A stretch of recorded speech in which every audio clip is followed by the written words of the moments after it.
আবাহনী কিংবা মহারণের মতো দলগুলো অনেকদিন ধরে সাফল্য পাচ্ছে না। বসুন্ধরা একটা নতুন দল হিসেবে অনেক সাফল্য পেয়েছে। এটা তাদের ঈর্ষার বহিঃপ্রকাশ হয়ে যেত।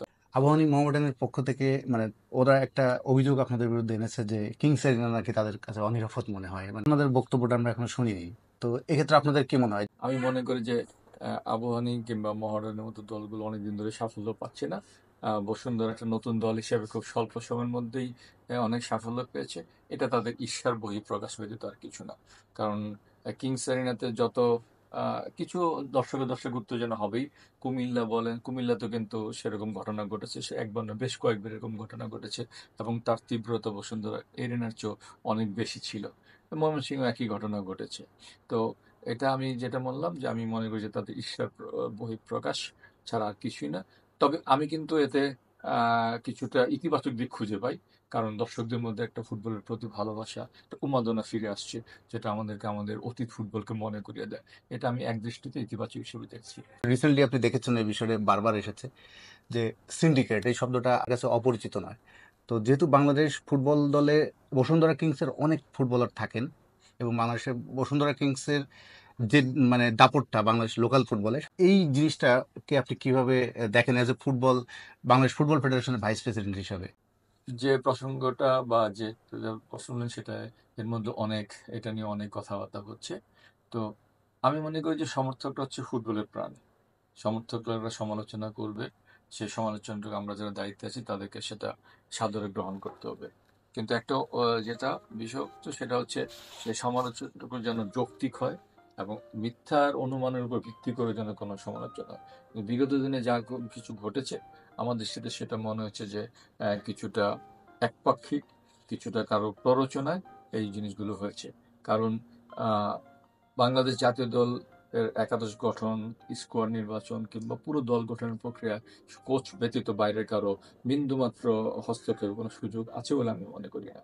সুতরাং যে অভিযোগটুকু আহ, আম, আমাদের বিরুদ্ধে এসছে, আমি সেটাকে সম্পূর্ণরূপে মানে বলবো যে অস্বীকার করার মতো। এরকম কোনো কিছু তো আসলে আমাদের সম্পৃক্ততা নেই।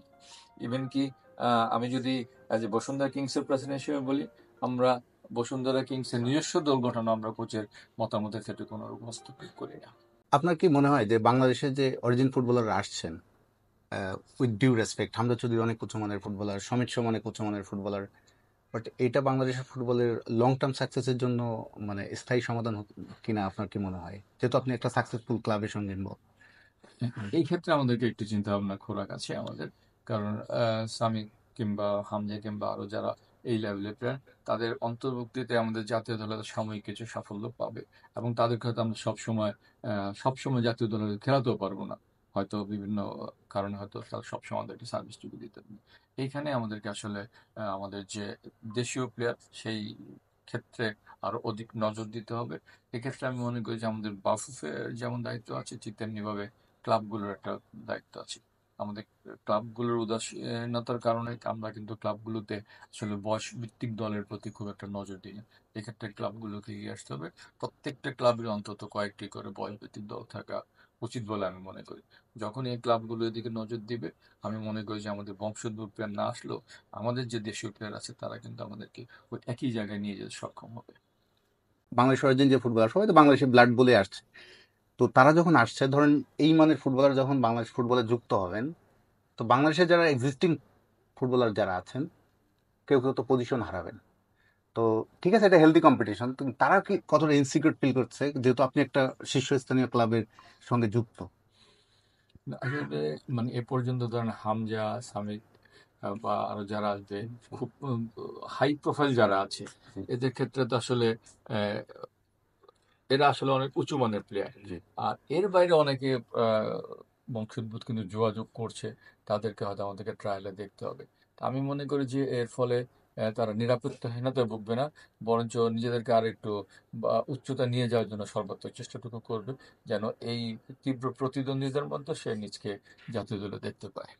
এখানে একটা কথা আসছে আরো প্রসঙ্গক্রমে, লোকাল ফুটবলার মানে আমরা এই সিস্টেমে এগুচ্ছে যারা উন্নত সিস্টেম থেকে বড় হয়ে উঠেছে, কিন্তু আমাদের লোকাল ফুটবল সিস্টেমটা তো ওই মানের, মানে তাদের সঙ্গে মিক্স আপ বা ব্লেন্ডিংটা যেন ভালো হয়। তো আমাদের লোকাল ফুটবল স্ট্রাকচারটা যদি আমরা উন্নত করতে চাই, সেক্ষেত্রে আপনাদের মতো যারা কর্পোরেট ফোর্স আছেন, আরো বাংলাদেশের ফুটবলে ইনভলভ হওয়া দরকার কিনা? আসলে বর্তমানে ফুটবলের যে অবস্থা, জি, আপনি আগেকার দিনে ফুটবলের চাইতে কিন্তু অনেক পার্থক্য বিরাজমান। তো এক্ষেত্রে দেশের কিছু ঐতিহ্যবাহী ক্লাব আছে, জি, তাদের প্রতি সম্মান রেখে বলছি, আসলে বর্তমান ফুটবল চালাতে গেলে কিন্তু আরো কিছু কর্পোরেট হাউসের এগিয়ে আসা বলে অন্তত আমার ব্যক্তিগত অভিমত। জি। যত বেশি কর্পোরেট দল আসবে, এই সমস্ত কালচারগুলো গড়ে উঠবে বলে আমি বিশ্বাস করি।